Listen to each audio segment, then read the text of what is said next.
All right.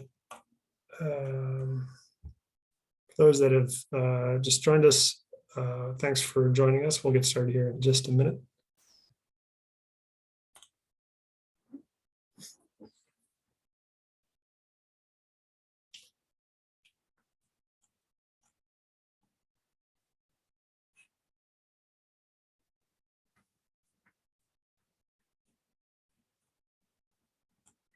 All right, I think we've got a good crowd here. So let's go ahead and get started. Like I said, thank you everyone for joining us for the Near Southeast Area Plan Community Workshop tonight. Just a few things as we get started here. My name is Scott Robinson. I am the project manager for the plan, and I will be the host for this evening. A few notes here. We will have plenty of time for discussion later in the meeting, but we've got some slides that we'd like to go through here at the beginning. So if everyone could keep yourself muted here at the beginning so we can get through these slides, then like I said, you'll have plenty of opportunity for discussion. If you're having technical issues or anything, use the Q&A function to ask a question. Somebody will be able to help you out with that. We also have Spanish interpretation available. So I'd like to ask our Spanish interpreter to say a few words on how to access the Spanish interpretation.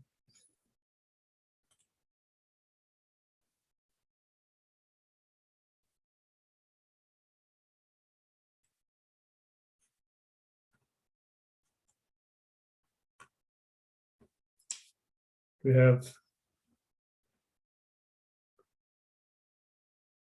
they were on.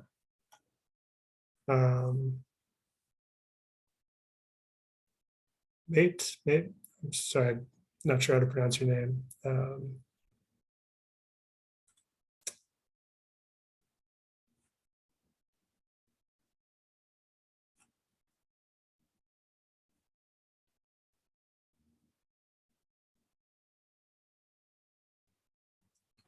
Are you there, mate, interpreter?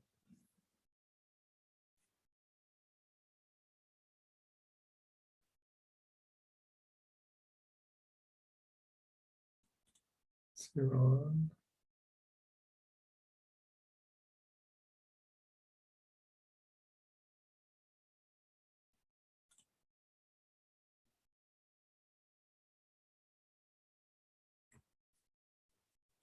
Okay. I think they may already be in the Spanish channel. So if you click on the interpretation button down at the bottom, you should have access to the Spanish language interpretation. Yeah, so Scott, I flipped over real fast. So yeah, on the bottom of the screen, if you do click over to the Spanish, then you can hear her translating in Spanish. Okay, great. Thank you.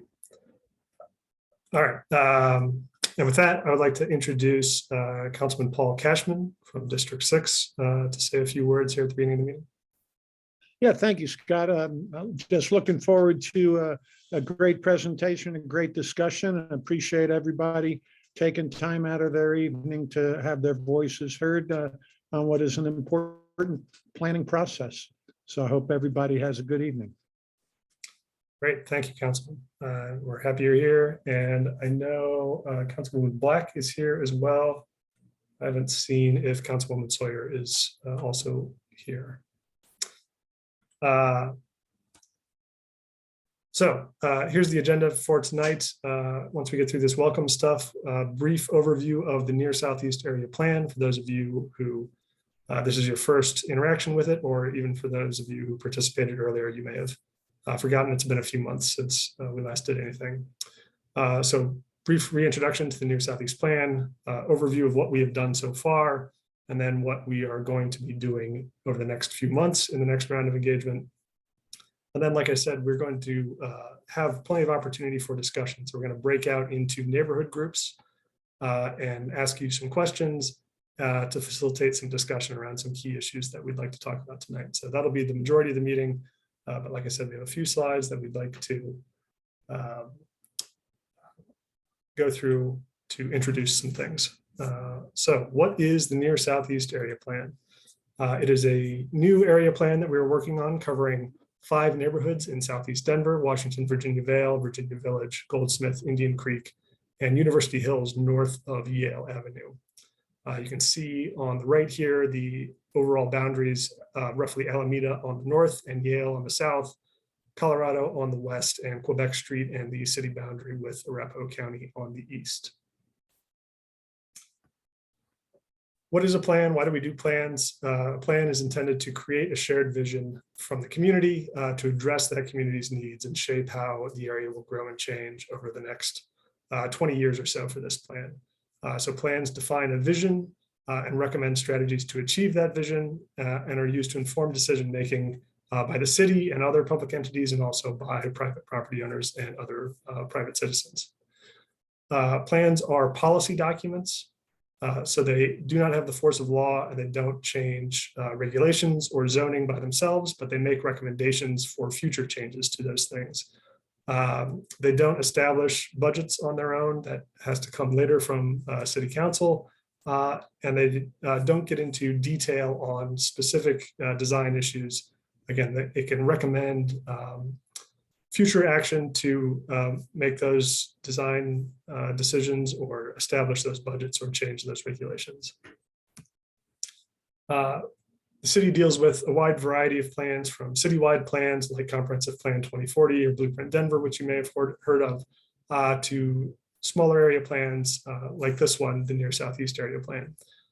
So this plan will take the citywide recommendations and say, how should they be applied here in these neighborhoods?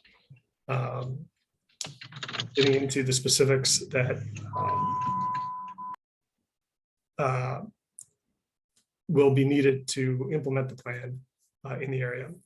They are supplements to the comprehensive plan and other citywide plans, so they have to be consistent with that guidance from those plans.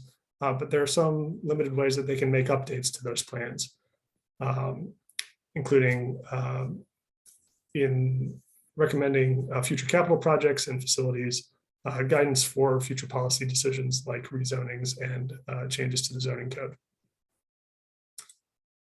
So the Near Southeast Plan is part of our neighborhood planning initiative, which is a citywide program to get plans, area plans for the entire city over the next 10 to 15 years.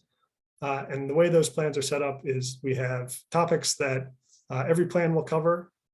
So that includes the vision, which is driven by what the community says they would like the area to be like in the future, and also how are we going to plan to improve equity within the community. And then we start getting into topics. These plans are generally divided into sort of 4 broad topic buckets, what we call land use and built form, which is what buildings look like and what uses are allowed there, things like that, housing and economy, mobility, and then what we call quality of life infrastructure, which is a broad topic that includes things like parks, trails, access to food and healthcare, community safety, things like that. So the plan will cover all of those topics at an area-wide level.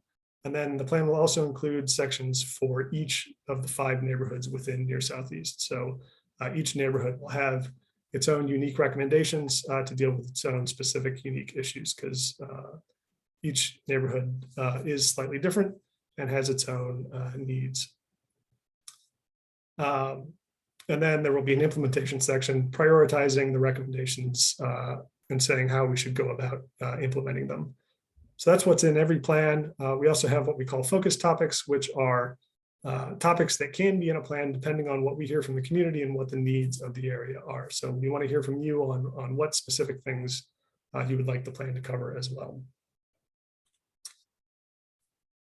We are still early in the process. We are working with a 5-phase process that should take about 2 years if we can stay on schedule. The first phase was understanding the area.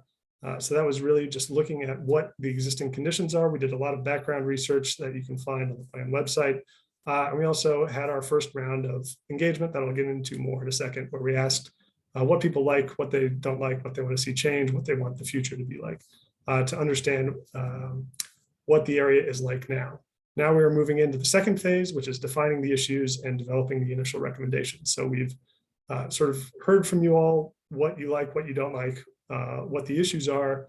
Now we want to start talking about how we can improve these issues how we can capitalize on the opportunities that have been identified. So in this section, we'll want to work with the community to actually come up with the recommendations that will go into the plan.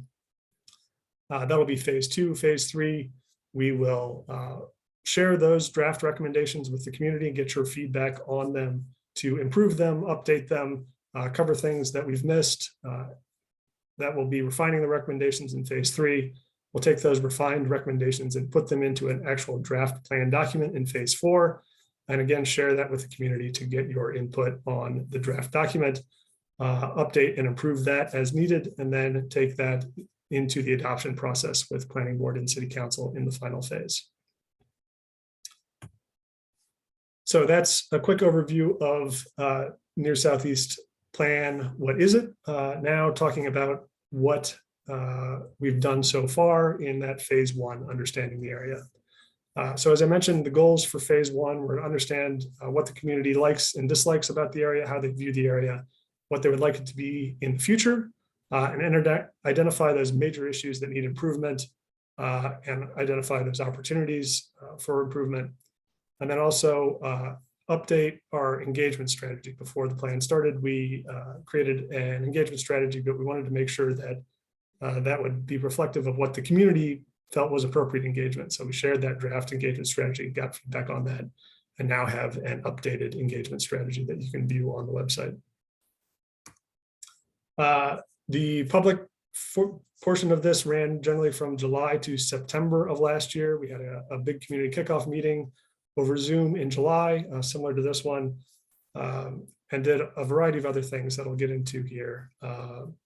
We had pretty good attendance at that virtual kickoff meeting. We had an online survey that got pretty good response. We did some youth-focused survey engagement work with George Washington High School, got really good response there.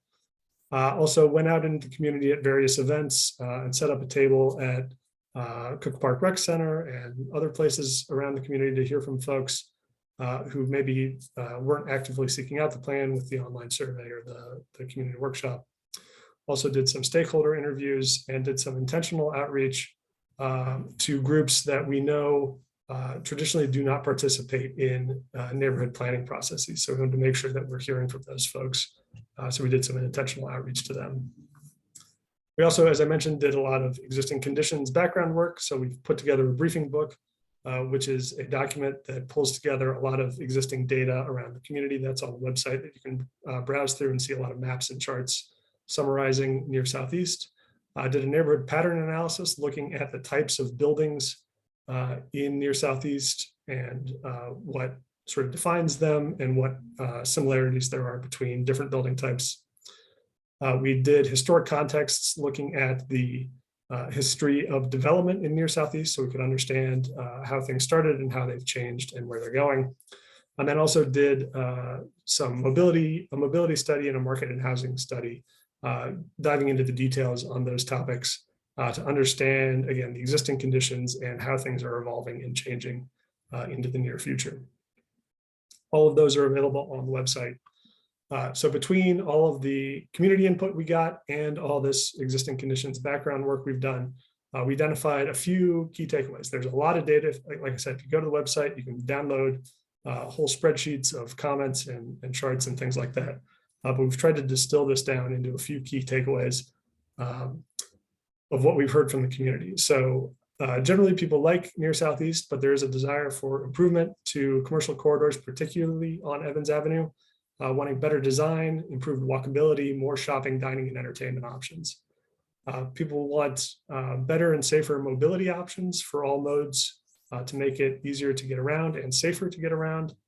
More diverse and affordable housing options, concern about increasing housing prices in the area and a lack of some options for housing. And then people really like the parks and the trails in the area. So making sure we preserve what people like about those while improving those in certain ways, providing more amenities and better maintenance and things like that. So those are the overall key takeaways. But tonight we're going to focus on two of those sort of topic buckets that I mentioned earlier: land use and built form, and economy and housing. So for each of those topic buckets, we took all of the comments we got and tried to distill them down into what we call a vision statement.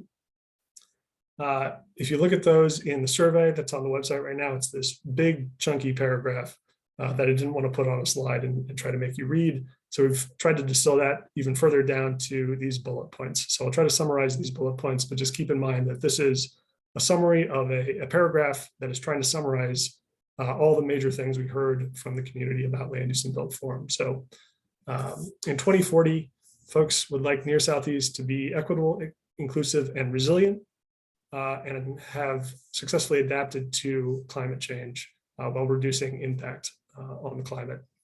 We want the major corridors to be safe, welcoming, and unique, with lots of local business and entertainment options and distinctive designs. A mix of affordable housing options, neighborhoods that reflect the eclectic design in the area, missing middle housing options into those neighborhoods. People can safely get to shopping and other activities, and they reflect the diversity of Denver and near Southeast with strong community ties. So again, that's a high level summary of what we've heard people would like near Southeast to be in terms of land use and built form.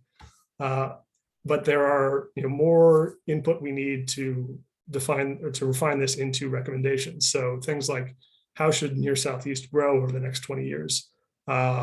What elements of a complete neighborhood are most important for the area to achieve? And how should we integrate those new housing options? So those are the types of things we'll be talking about later this evening. In terms of housing and economy, again, this is a summary of the much larger vision statement, but in 2040, near Southeast should have a strong economy with thriving businesses, mixed use corridors with lots of local businesses serving the community. Employers and residents have access to quality jobs and education, a variety of housing options with support for all income levels, supportive services helping those in need and experiencing homelessness, preserving the existing valuable character of the neighborhoods while providing new housing options and creating a diverse, inclusive, and cohesive community. And again, for these issues, the more detail we want to dive into is around what types of affordable housing are most important for near Southeast. How should we be trying to prevent involuntary displacement in near Southeast, and what services should be prioritized for those experiencing homelessness? So that's a quick summary of what we heard in phase one. As I mentioned, there's more detail on the website and more detail in the surveys that you can take that I'll touch on more in just a minute. But now I want to talk about the upcoming engagement opportunities in phase two, where again, we'll be trying to define the issues and develop initial recommendations.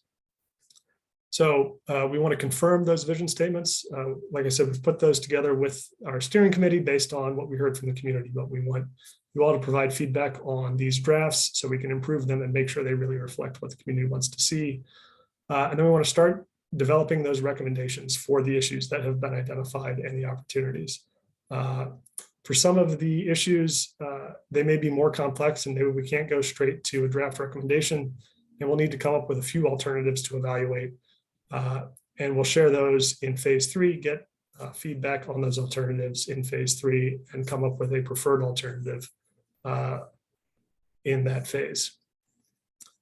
We also want to identify focus areas and transformative projects. So within the plan, there will be a few areas like Evans Avenue that we know need more attention and need more detail and specific recommendations. So we want to identify what those areas are so we can start getting into that detail. And then transformative projects are opportunities to sort of catalyze significant change in an area. So it could be something specific like an infrastructure investment or a program to improve an area that we really think is something that can make a big difference by itself. And then, as I mentioned earlier, we will also be getting into neighborhood specific recommendations. So tonight we will be breaking out into neighborhood groups so we can start diving into those neighborhood specific issues and understand what is different is needed between Washington, Virginia Vale, and Goldsmith, between Indian Creek and University Hills North.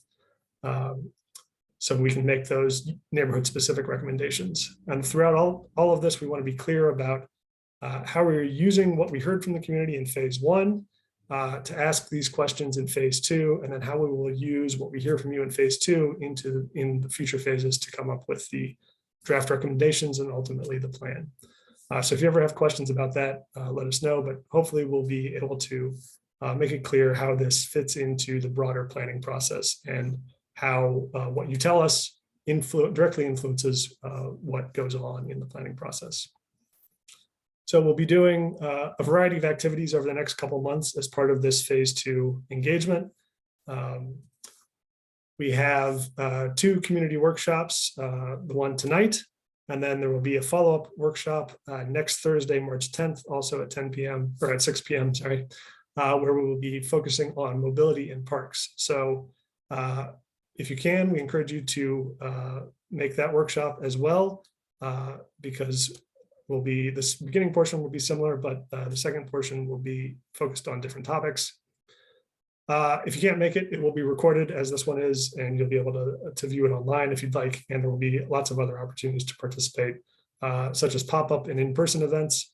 We don't have those scheduled yet, but check the website in the coming weeks to see where we will be around near Southeast in person. You can come speak to us and provide input that way. We will also be doing focused engagement. As I mentioned earlier, we want to make sure we're reaching folks who don't traditionally participate in planning processes and who we didn't hear from in phase 1. So we try to, as much as possible, track who we're hearing from and compare that to who we know lives in the area. And when we identify gaps, try to intentionally target engagement to those groups. So we'll be continuing to do that. And then we'll also be launching a community navigators program where we'll identify some existing community members that can serve as liaisons between the planning team and the steering committee and specific constituencies within Near Southeast. And these sort of folks will work with throughout the rest of the planning process to help us connect to these groups and provide communication and direction between them. And then also, as I've mentioned, we have online surveys available on the website now. They went up on Friday. There are 4 surveys, one for each of the big 4 topics that we've talked about. Each survey is about 20 minutes, so we don't recommend doing all of them at once. You can do any or all of them that you're interested in. You can do them over the next few weeks. These surveys will be available well into April, so you don't have to do them right away. But we really like your feedback on these. These surveys allow us to get into more detail than we have time to in the discussion tonight, ask about topics that are more detailed, more specific than we'll be able to get to in other methods. So we'd encourage you to take them, tell your friends, tell your family to take them. We'd like as many people as possible to take these surveys.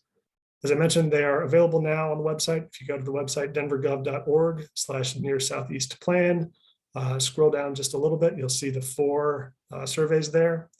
And like I said, you can take them at your leisure, take any or all of them that you're interested in.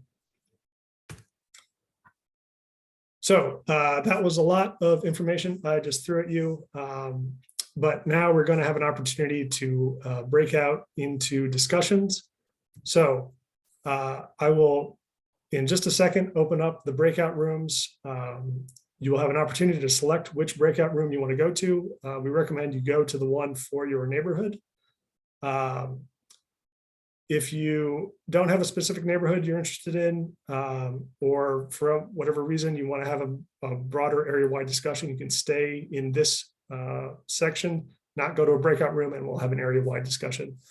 We've got about an hour to go through some questions and discussion, and then we'd like everyone to come back here around 7:30 for a brief recap, and then we will let you go. So let me open up the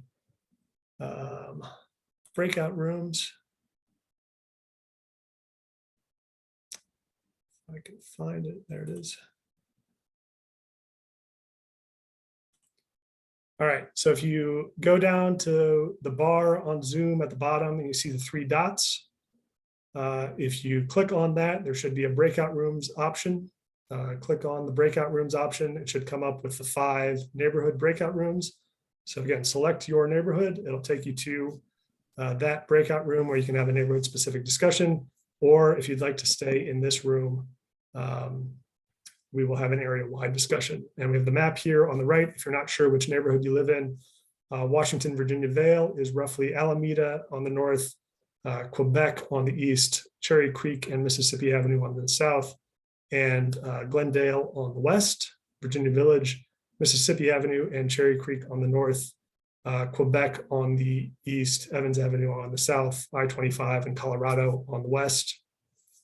Indian Creek is east of Quebec in the city boundary, Goldsmith south of Evans, east of I-25, north of Yale, and west of Quebec. And then University Hills is west of Colorado and south and east of I-25.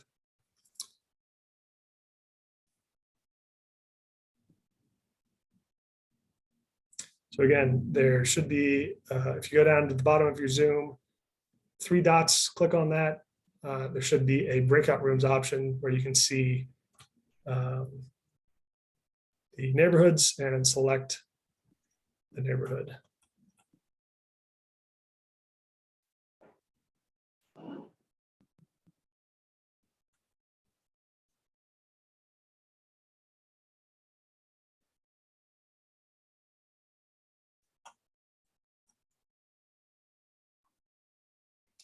So give folks a few minutes here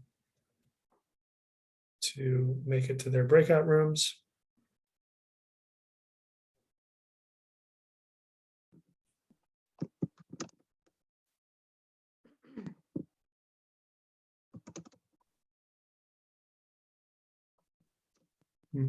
My 3 dots, I only get record, show subtitle, view full transcript, and subtitle settings. There's nothing here for choosing a breakout room.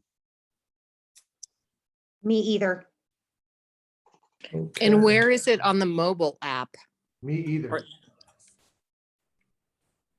Let me try something. All right, I have a different view than you all, so I'm not sure if somebody. All right, seems like we're having quite a few folks not seeing the 3 dots. 3 dots for more, but again, there's no choice for a breakout room. Yeah, right. So you should have the 3 dots that say more, and one of those options when you click that should be breakout rooms. No, the only options are record, show subtitle, view full transcript, and subtitle settings. Okay. So Scott, it will take us a few minutes, but if folks maybe want to enter in the chat the name of the neighborhood group that they want to be in, then those of us that are moderators can assign them to the rooms that we're moderating. Yes, I guess that will work if folks aren't seeing the option to choose themselves. So yeah, if I could ask the moderators and the note takers to keep an eye on the chat and start assigning folks to your rooms.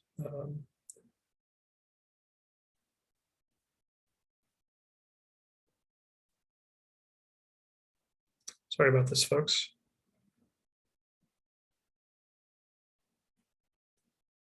It worked when we tested it.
Scott, I've gotten through the list of everyone. I guess I'll just jump over to my room. I don't know if someone else goes in the chat. Someone else will have to assign them over.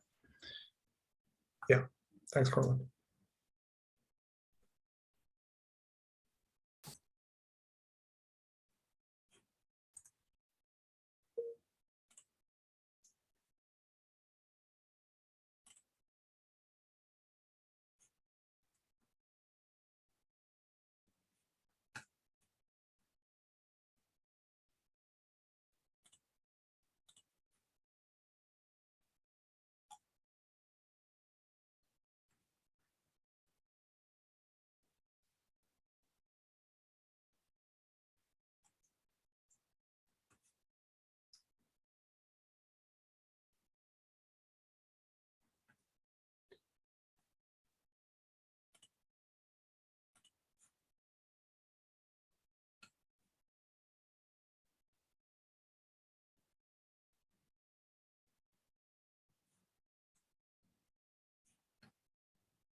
Okay, of the folks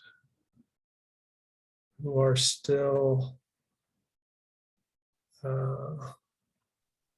in here, if you would like to go, I'm having trouble tracking who is joined and who hasn't.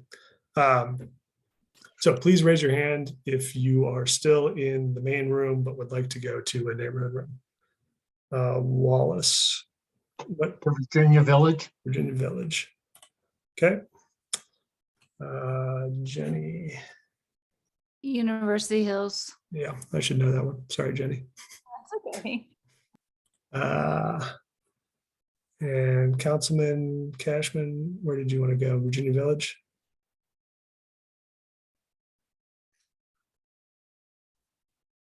Where are you? There you are. Yes, Virginia Village, please. Okay. Maggie Bolden. Indian Creek Goldsmith. Indian Creek. Those are two different options. Do you have a Indian Creek is fine. Indian Creek? All right, thank you. James Nicholas. Virginia Village. Virginia Village, thank you.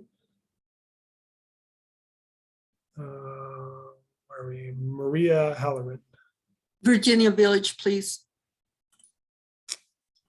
There we go. David Lazaroff. Virginia Village, please. Okay. Councilwoman Black. Do you want University Hills or Goldsmith? University Hills. Okay. David Pills. Goldsmith. Goldsmith. And Tim Lomas. Goldsmith. Where are you? There you are. Kathy Chichester. Virginia Village, please. Village. Chris Jones.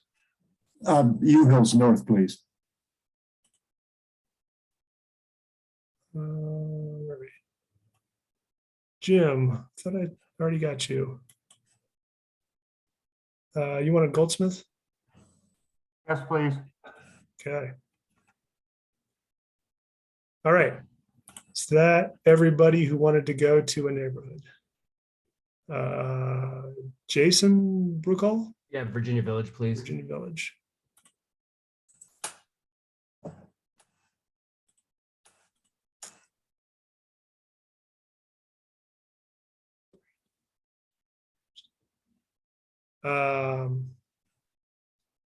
Okay. Is that everybody?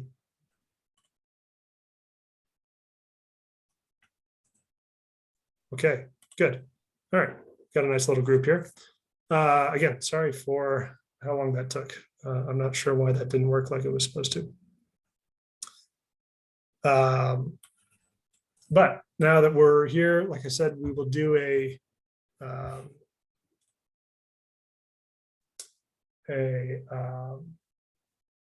area-wide discussion. It'll be the same questions that everyone will get in the same neighborhood, in the neighborhood breakouts, but instead of focusing on a specific neighborhood, we will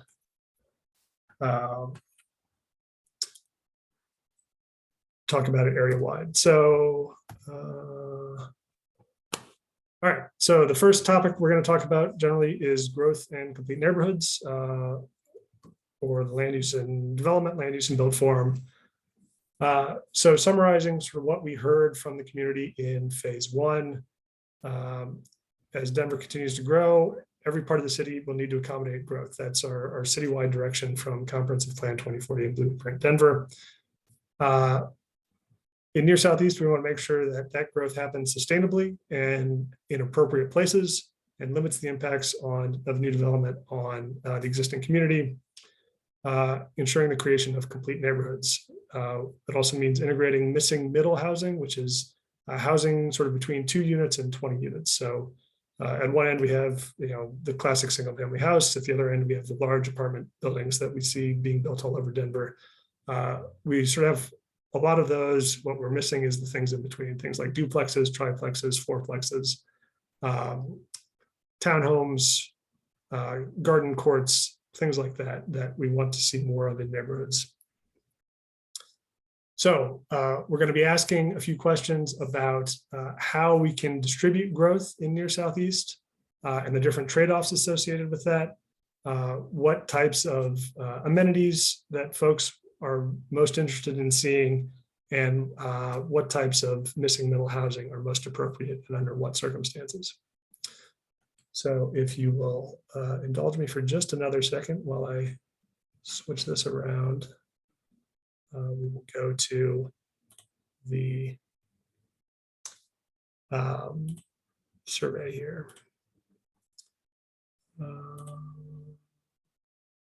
All right.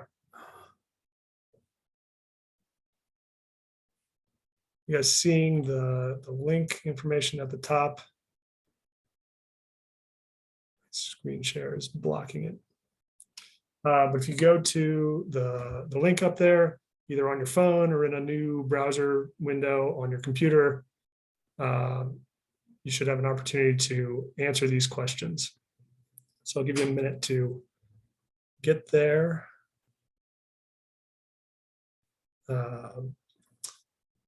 In this first question, we're asking about growth scenarios. So sort of how do we want to broadly direct growth within near Southeast area? So there are a few different ways we can do that. We can concentrate it at major centers like Colorado Station. That's sort of the biggest concentration of development now in near Southeast. So we can double down on that and make as much of the growth go there as possible and leave as much of the rest of the area as it is. We could spread it a little more evenly, focused at other centers like the Yale Station and major intersections like Colorado and Evans, Monaco and Evans, Leedsdale and Quebec. So there'll be a few places that will see more growth, or we can spread it among more centers. So sort of every major intersection will see some growth, and even local centers like at Florida and Holly. We can distribute it more evenly along all the corridors. So every major street, Colorado, Quebec, Evans, Leedsdale will see more intensity distributed evenly, or we can say less growth on the centers and corridors and integrating more of that missing middle housing into neighborhoods. So those are the options. Rank what you think is most appropriate for near Southeast to what you think is least appropriate. Is everyone getting connected to the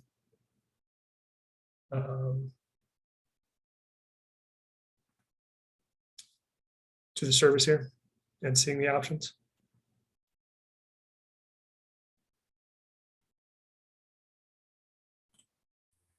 Hey, Scott, so when you're asking about growth, you're specifically talking about housing density.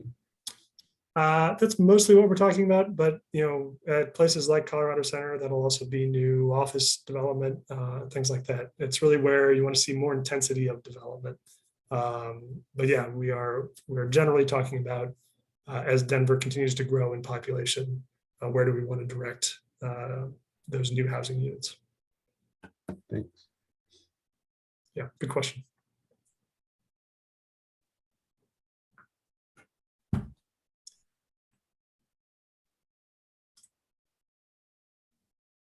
I don't really understand what you mean by corridors and in centers. That's too vague. I don't get it.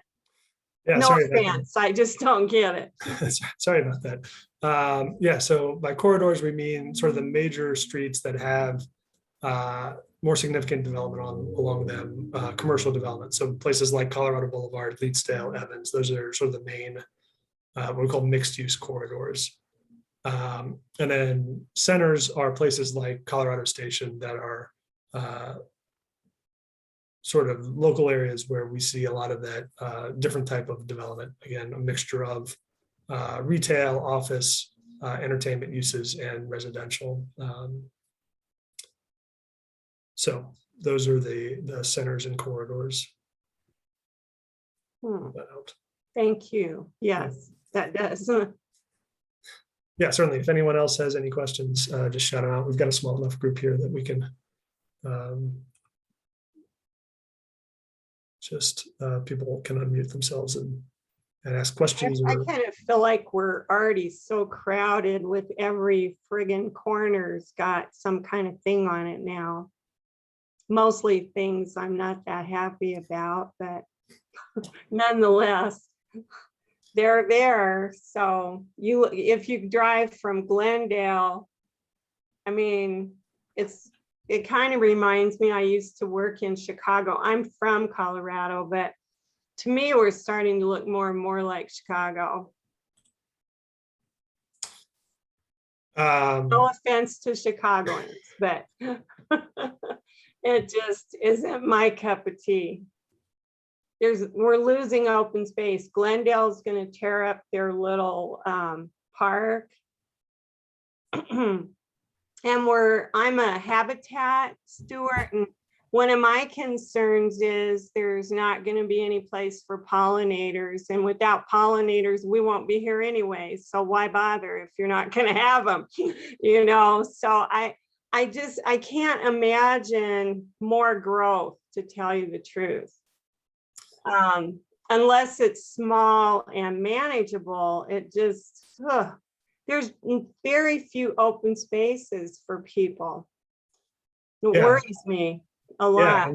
And you know, to your point, we don't want to be losing the open space that we do have, and so that's why we want to look at how can we accommodate this growth in places that already has the infrastructure it needs. You know, the city is going to continue to grow. And so the best thing we can do is make sure that growth happens in the right way and in the right places. Maybe water. I'm a 4th generation Coloradoan, and there is no water. I'm on a lot of groups that deal with water. So water is, we're watching Arapahoe County wants to take San Luis Valley's water, so the farmers can make food. I just can't imagine how we're going to do more growth without water. Yeah, you know, that's an issue. And if you take our survey, we have questions about how we can be more sustainable in our water use, how we can ensure we have habitat for wildlife and pollinators. These are all really important issues that this plan can address. And so, yeah, you know, they're great points. And again, you know, we know that the area is going to continue to grow. The most sustainable way to do it is to do it efficiently, like I said, in places where infrastructure already exists, instead of pushing it out to the edge of the city, where it takes up more farmland, where it uses more water.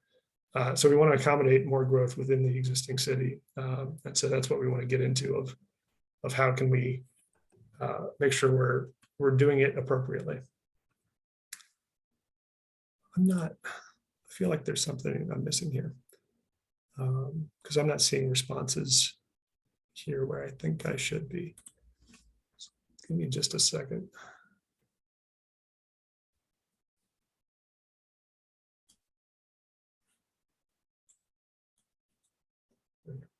you all.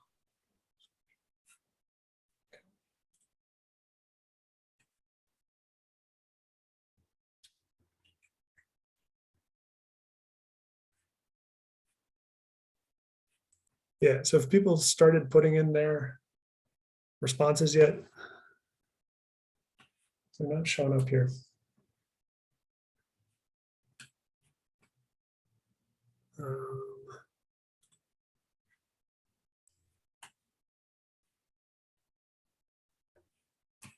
What I'm sharing here.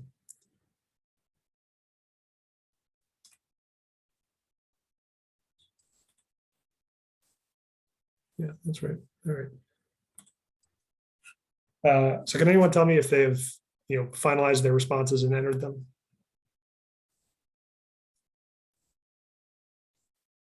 Or are we still working on? There we go. Excellent. Okay.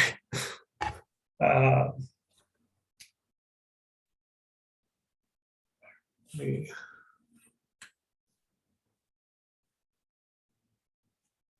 All right.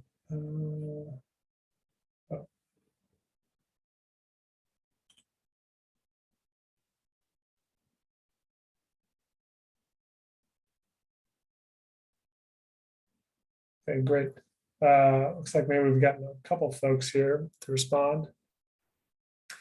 So it looks like the top ones are spread among the larger centers and the smaller centers and many intersections, and then distributed evenly along the corridors so far. Oh, there, it looks like we got another response. Great.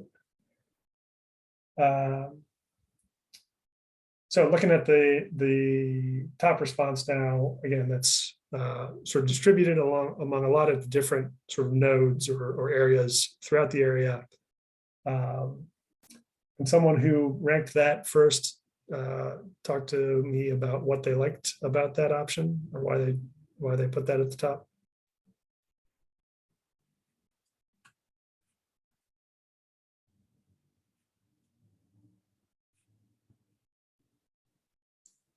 Anyone? Anyone want to talk about what they put at the bottom? Seems like folks aren't as interested in directing more of the growth within the neighborhoods.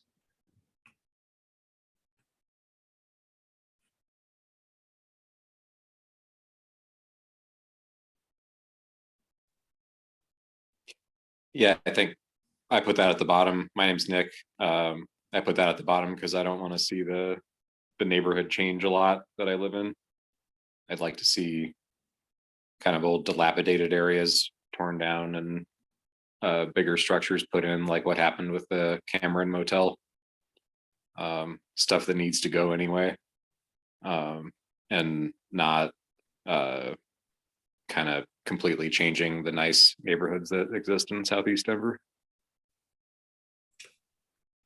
Yeah, thanks, Nick. Anyone else want to respond to Nick or share their own thoughts on what they chose?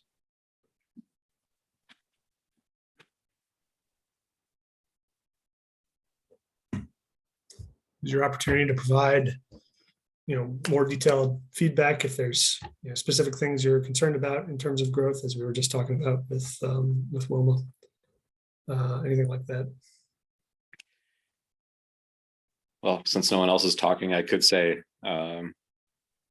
like what you're showing on the screen, what I'm seeing on my laptop now is middle housing. And it seems like there might be some room for that and to still preserve the character of the neighborhoods. It's just kind of like some duplexes and things like that. But like some growth, I don't want to see like 4-story buildings looming over ranch houses in my neighborhood, I guess is what I don't want to see. Yeah. I could see, zoning change enough that you could put in like 2-story duplexes or something on a large lot. Things like that would make sense to me. Okay, great, thanks.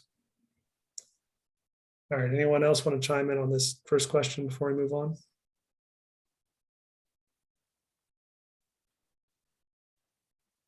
Okay. So question 2 is looking at what we call the elements of a complete neighborhood. So these are things that can come along with growth. So as people invest in the area, we can make sure that things happen that benefit the community. So we want to understand what the priorities are, what you think is most important to be added to the neighborhoods. So you can select up to 3 things like affordable housing, housing for specific groups like seniors, or family-friendly housing that has larger units, more bedrooms. Improved design of new construction so that it looks better and functions better. Increased setbacks so that buildings are further from the street and further from the sidewalk. Enhanced landscaping, so improved landscaping, more resilient, more sustainable landscaping that looks better. More publicly accessible open space, so places that people can gather, whether that's little parks or courtyards or things like that associated with new development. Preservation of important older buildings and reuse of those. More community serving businesses and uses, so things like food stores or daycare providers, or other things that you sort of need day to day that you'd like to have close by.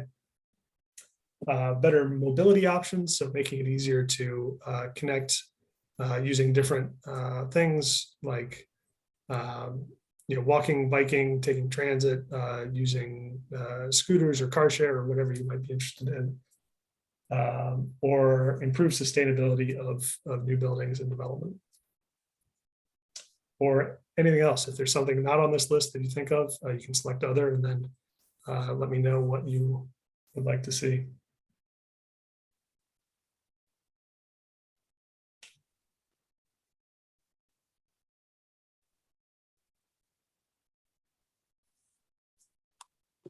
All right. So it looks like we're getting affordable housing, increased setbacks and enhanced landscaping, and improved sustainability as the options folks are interested in.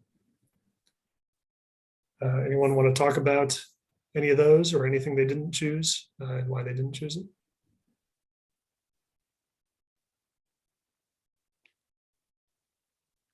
Well, I think what really makes it affordable is when you have more housing of different kinds people can choose, as opposed to just making a few units for people in a very narrow income bracket can get. Because you fall just above that bracket and then you can't afford anything.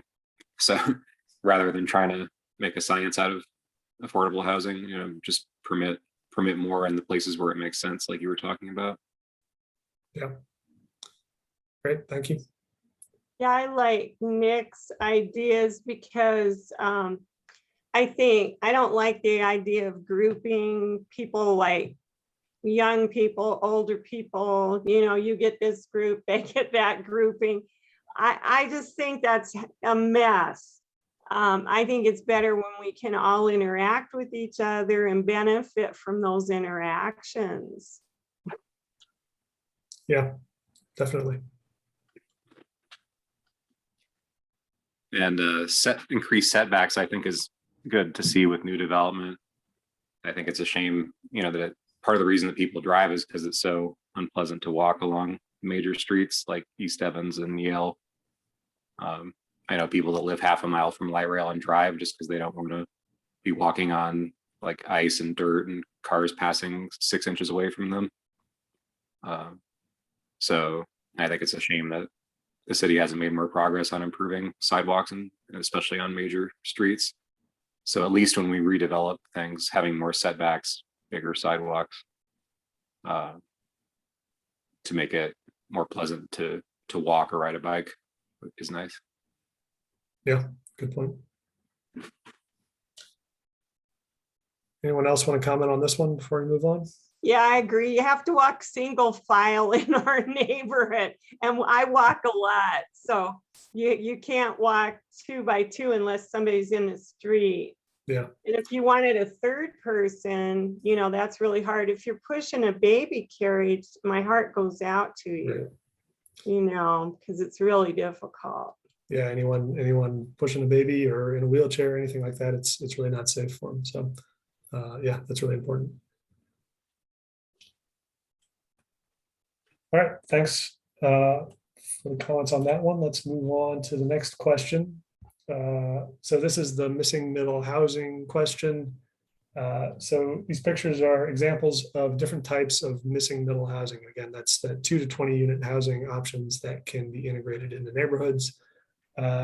So we want you to tell us which ones you think are appropriate for your neighborhood or anywhere in near Southeast, really, since we're in the area wide session here. So the first one is a duplex. A is a duplex, B is a triplex, C is a row home or townhome, and then D is a small apartment building.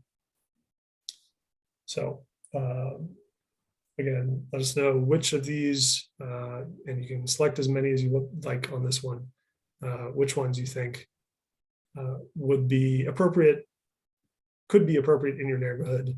The next question we'll get to are some of the trade-offs that are associated with this. So assume that these are implemented well, that it in the best case scenarios, which ones could be appropriate in your neighborhood.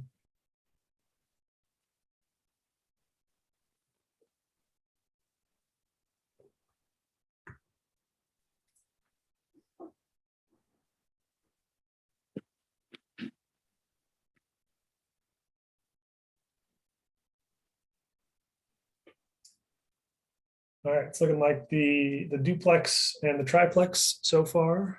Again, anyone want to talk about their selections?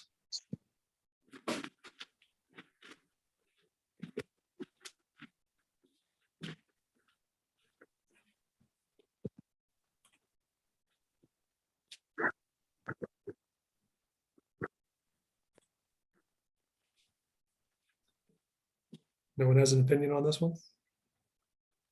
Well, I guess I'll weigh in again. I guess, just like where I feel like my own street, my own neighborhood could accommodate some duplexes and triplexes.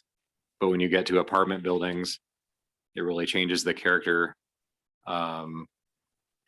with kind of like the amount of cars parked on the street.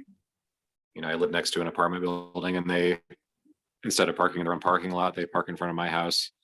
And, like cars stay there for like 2 or 3 weeks straight. Stuff like that happens that I don't picture happening with like a duplex or a triplex. In those places, you'll have, more owners and people that stay for the long term.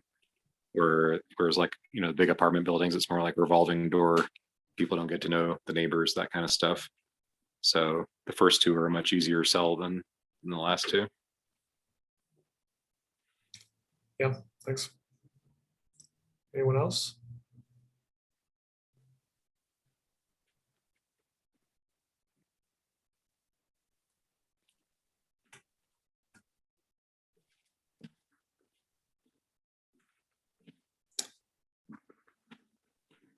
All right. Anyone else wants to talk about this one? We'll move on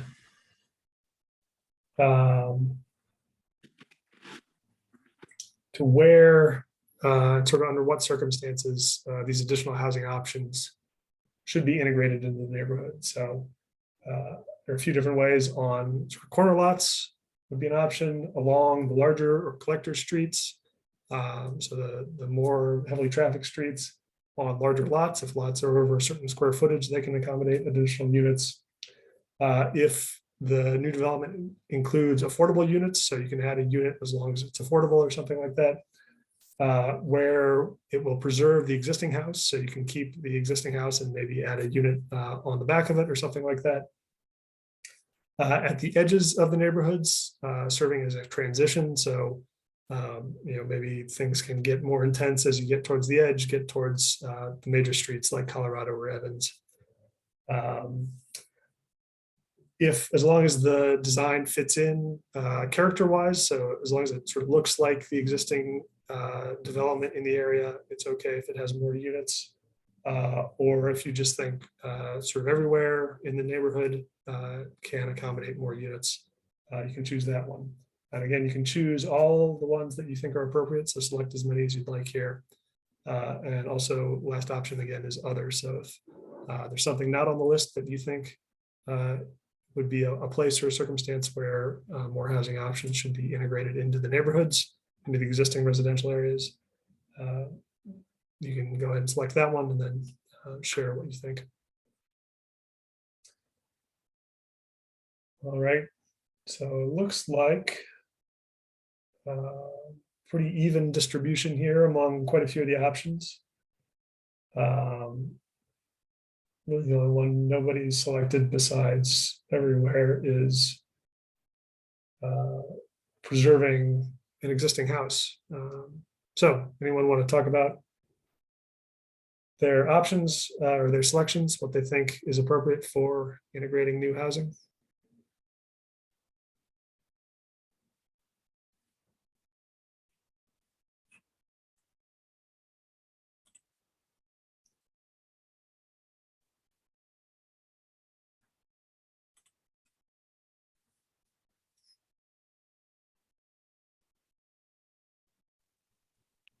Well, like on the edges is one of the things I put.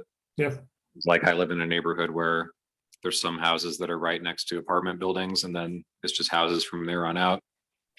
And if you expanded the density from the apartment building outward, that would be a lot less jarring than just having a duplex or triplex or apartment or small apartment building in the middle of houses. Right. In the middle of the block or something like that. Yeah. And larger lots, obviously, so that doesn't make things feel more crowded than they were before by too much. Yep, those are good reasons. Anyone else?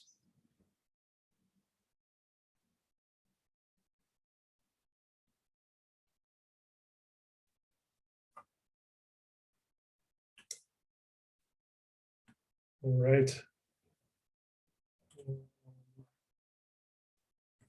One more missing middle question here. So this is getting into those trade-offs and potential impacts. So sort of back to what Nick was talking about with the impact of parking. What concerns do you have about the addition of new missing middle housing that you'd like to make sure that we keep track of and try to mitigate in the neighborhood? So things like, we want to make sure that there's still yard space in these houses, that yards aren't getting totally built over, that the houses don't, or the new units don't look too large, that they sort of appear to fit in with the existing character. There's parking impacts that Nick was talking about, making sure we limit those, maintaining consistent design features so that there's sort of consistent appearance between older housing options and newer housing options. Limiting shadows, so concern about potentially taller buildings casting shadows on neighboring properties. Maintaining lower housing prices, so making sure that we're not seeing an increase in housing prices as we add more options, that we're actually adding more units to maintain lower prices as much as possible. Limiting involuntary displacement, so similar to that, but making sure that as we allow new housing options, that it's not forcing the people that live there now out of the neighborhood and into other parts of the city because they can no longer live where they have been. Preserving that historic character, so if there's an area with a strong historic character, making sure that that doesn't get lost. So existing buildings get preserved and new buildings fit in with that character. And then minimizing demolition and landfill waste. So as properties redevelop, making sure that we're keeping as much as possible, reusing as much as possible, and not wasting resources. Or again, if there's any other options not on this list that you're concerned about from potential new housing coming into neighborhoods.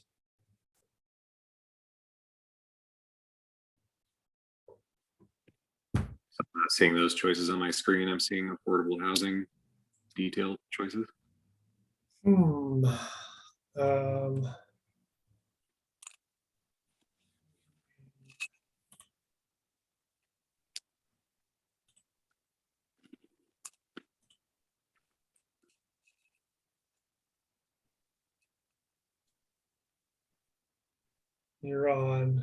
went to pollev.com, KHA1. And now I'm on what you're showing, the maintaining yard. But you're seeing a different slide. Yeah, so now I think it's the right one. Okay. Maintaining yard space is first. Yeah, that's the one you should be on. And how late does this meeting go? Does it go till 7:30? Yeah, 7:30. So we've got a few more questions here, and then we'll come back to the full meeting group at about 7:30 for a quick wrap up. And then you can all go enjoy your dinner or watch the State of the Union or whatever else you're up to tonight. All right. Looks like limiting parking impacts, limiting shadows, keeping prices lower, and limiting displacement, and minimizing demolition and landfill waste. Oh, and another one for limiting shadows. Okay. Again, anyone want to discuss their selections here, their thoughts?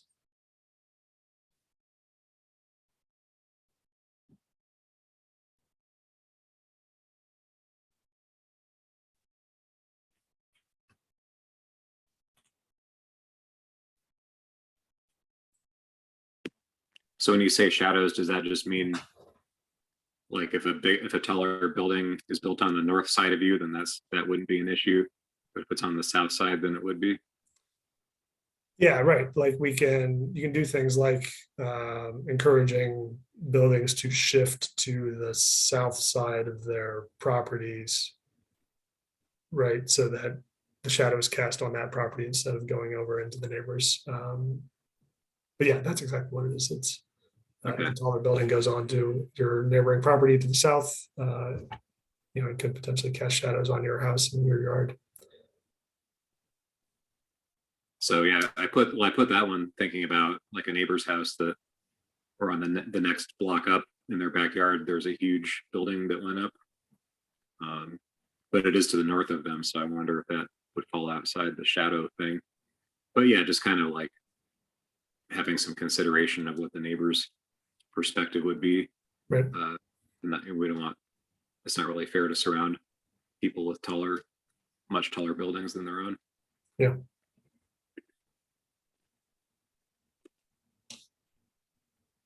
All right. Anything else or anyone else want to chime in?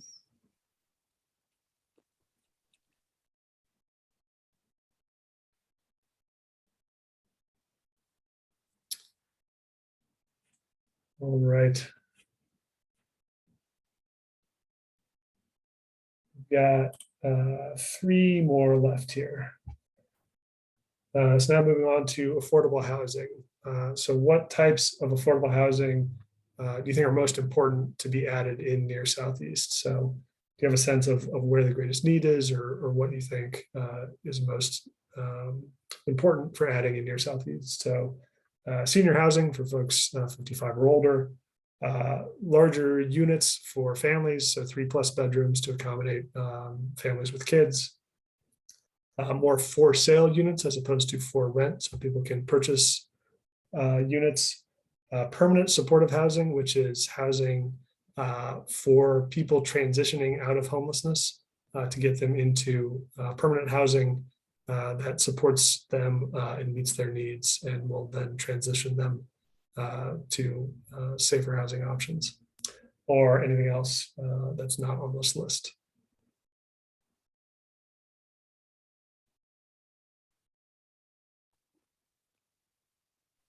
I put other just because I think it'd be better to spend the energy on thinking about the impacts to the neighbors of these developments than kind of managing the details of who's going to be there, other than just high density is good because we're trying to increase the housing supply, right, which will make it more affordable.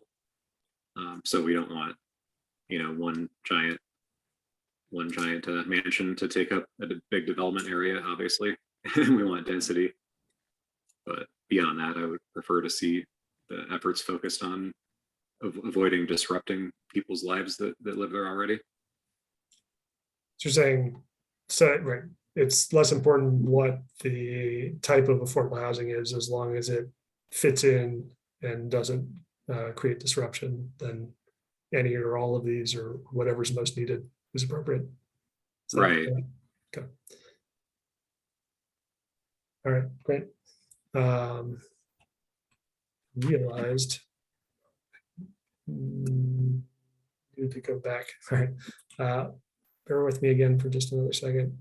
As we shifted to the housing questions, I wanted to go back to what we heard and what we're asking again. So what we've heard, affordable housing is can be difficult to find in near Southeast, and new developments usually don't incorporate it. It's usually market rate residential. Costs are increasing, and there's concern about displacement or gentrification and a lack of diversity in housing options and in the population in the area. And so maintaining existing designated affordable housing and constructing more is a priority. So we want to ask questions about the community's priorities for providing that affordable housing, preventing displacement, and helping those experiencing homelessness. So let's jump back to the survey. All right. So anyone else want to say anything about housing options, affordable housing types, or affordable housing options?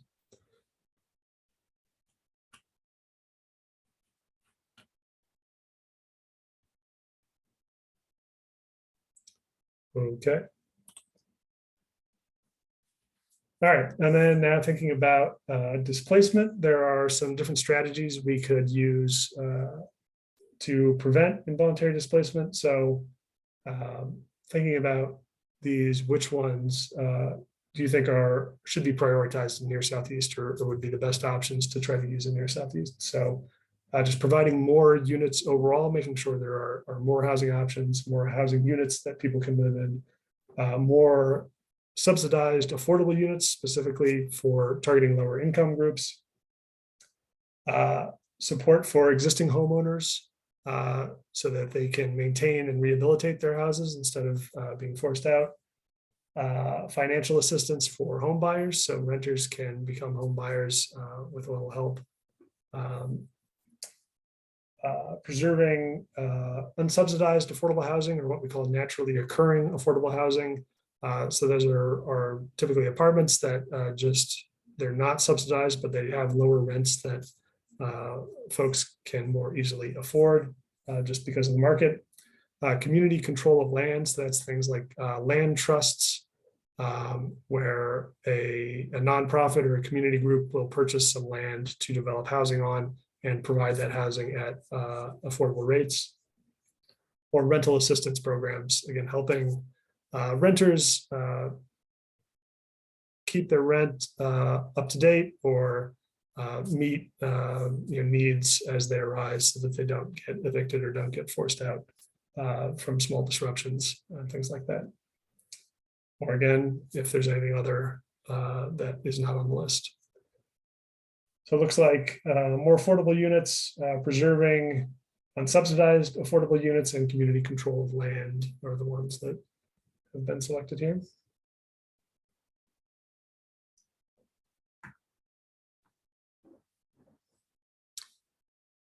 Anyone want to talk about these or ask any questions about any of these options or anything?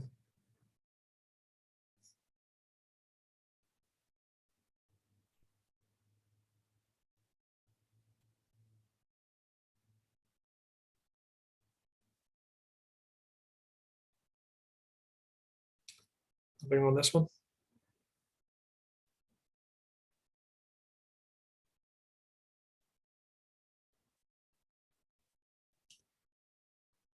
All right.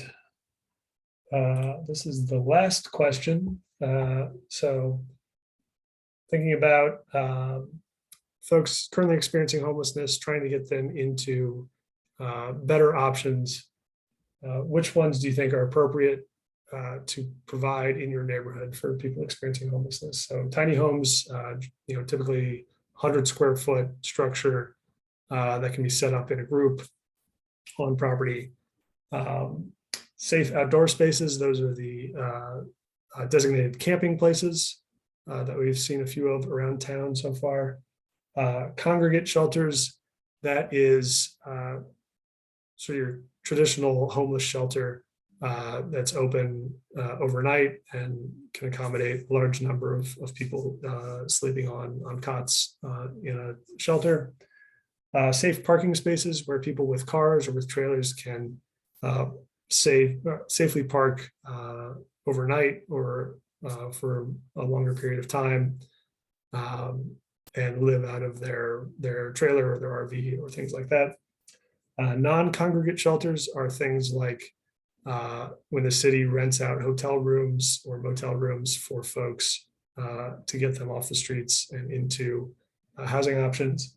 And then inclement weather shelters. So when we open up like the rec centers or the libraries during blizzards or extreme cold or even extreme heat to provide places for people to get safe out of the weather. So looks like tiny homes, non-congregate shelters, and inclement weather shelters. But all of them have gotten at least one vote. Are there any of these that include like trying to help people get working and get more responsible lifestyles? Because I'm not looking to set up free housing for vagabond lifestyle people that just don't want to stay in the shelters because they don't want to be restricted from drugs and alcohol, because that's what I see cropping up around here.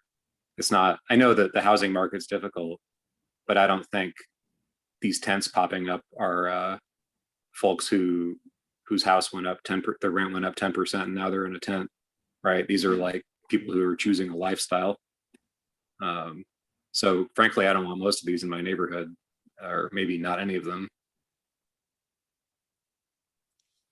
Yeah, and these are intended to be sort of temporary options to get people sort of immediately off the street, and then ultimately transition them into that permanent supportive housing that we talked about a little bit earlier. So that's the ultimate goal for people experiencing homelessness, is to get them into a permanent housing option.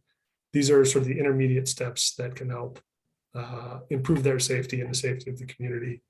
I do see people that have had medical issues that eventually lost their homes. And I like the tiny homes because many people want to go back to work and they've lost their place. So it's really hard to apply for jobs and things like that.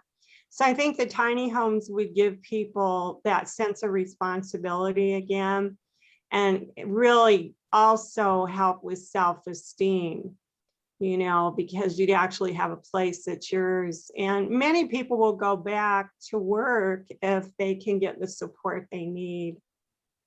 So I'd also like to remind people that drug and alcohol is a mental health issue and usually related to depression, anxiety, and post-traumatic stress. And so please don't forget, those are really human beings really struggling at a core level, and still deserve compassion. You can freeze to death if you have drug and alcohol issues, just the same as someone with a medical. Yeah, thanks, Wilma.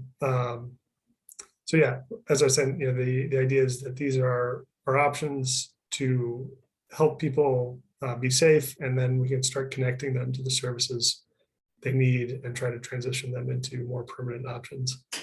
And tiny homes have come with social workers usually. Right. They have a whole group of people, as have some small apartments have social workers that work and make sure that the homes, you know, the apartments are for those specific people without other people congregating. Yeah. Yeah, definitely. Thanks, Wilma. All right, any other thoughts on this? As I said, this is the last question and we're approaching time here. So any last comments?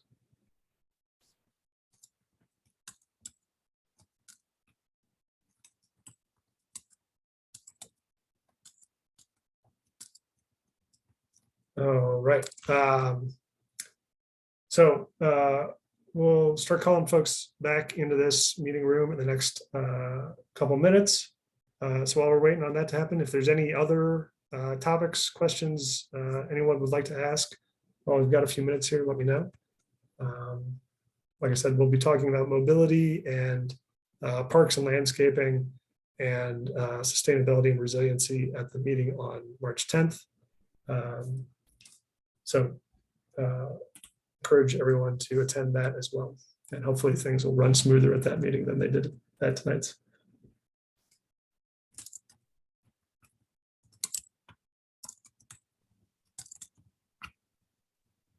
So I wasn't able to join until about 6:30, but I mean, would you be able to briefly summarize what happened in the first half hour?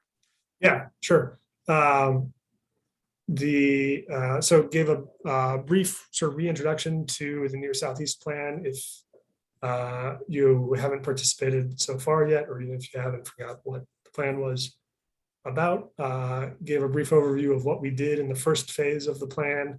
We're now moving into phase 2, so summarized what we did and what we heard from the community in that phase, and then gave an overview of what we'll be doing in this next phase, where we'll be starting to take the issues and opportunities that were identified in phase 1 and develop the recommendations that will go into the plan.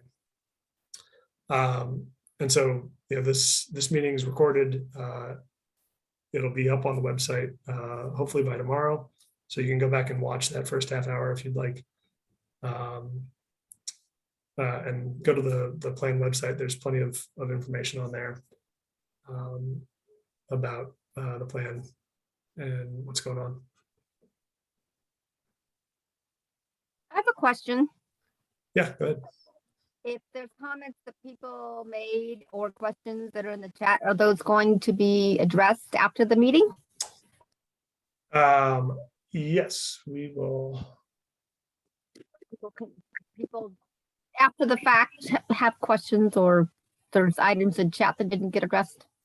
Yeah, and if you have any questions that don't get addressed, there's a comment form on the website. If you go to the plan website, again, Near Southeast or denvergov.org/Near Southeast plan, you can submit comments that way and we'll respond and answer questions that way as well.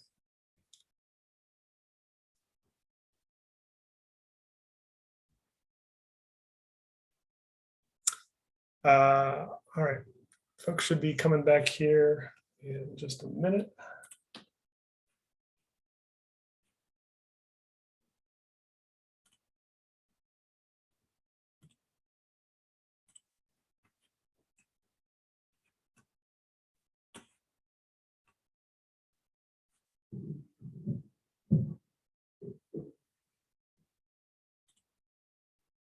All right, I think everyone should now be back in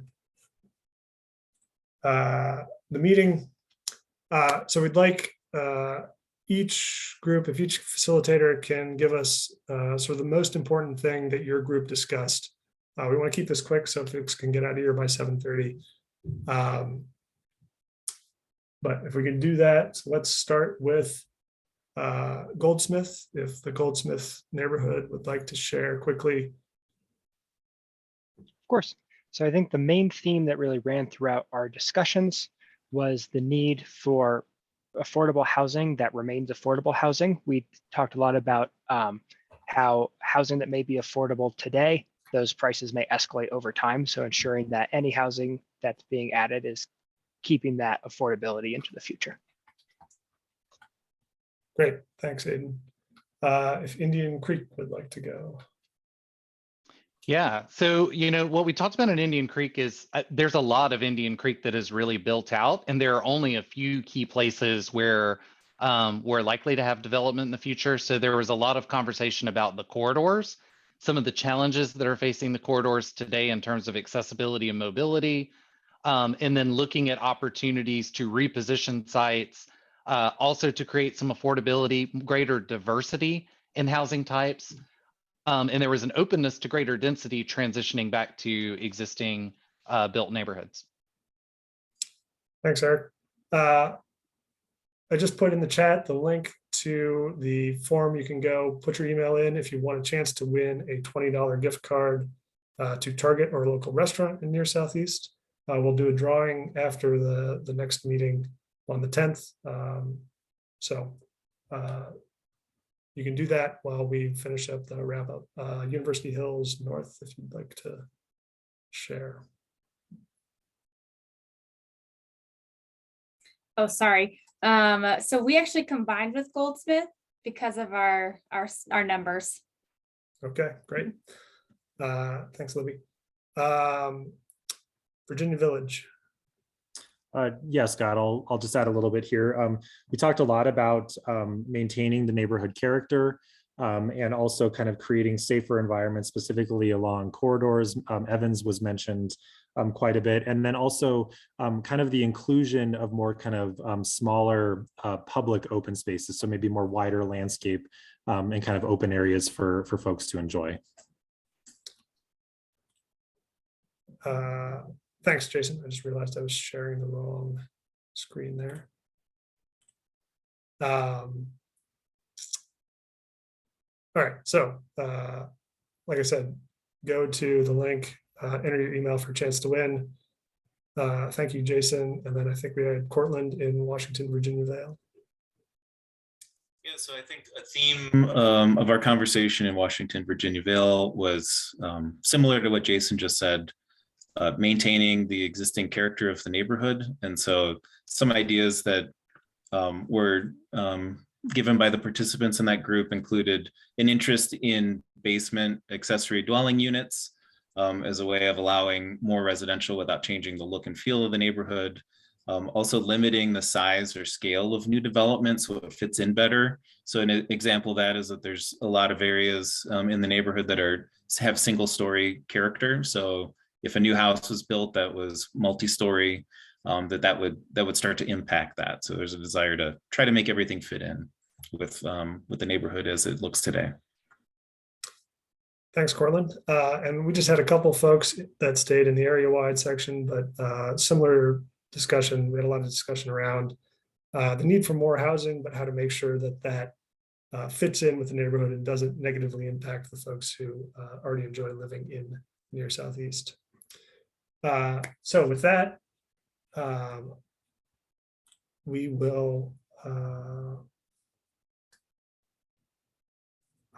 what is that? Okay. Give me just a second on the, anyone can respond. Okay.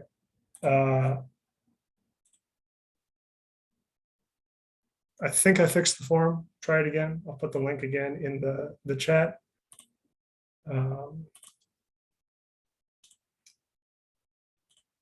Sorry about that. I forgot to check a box.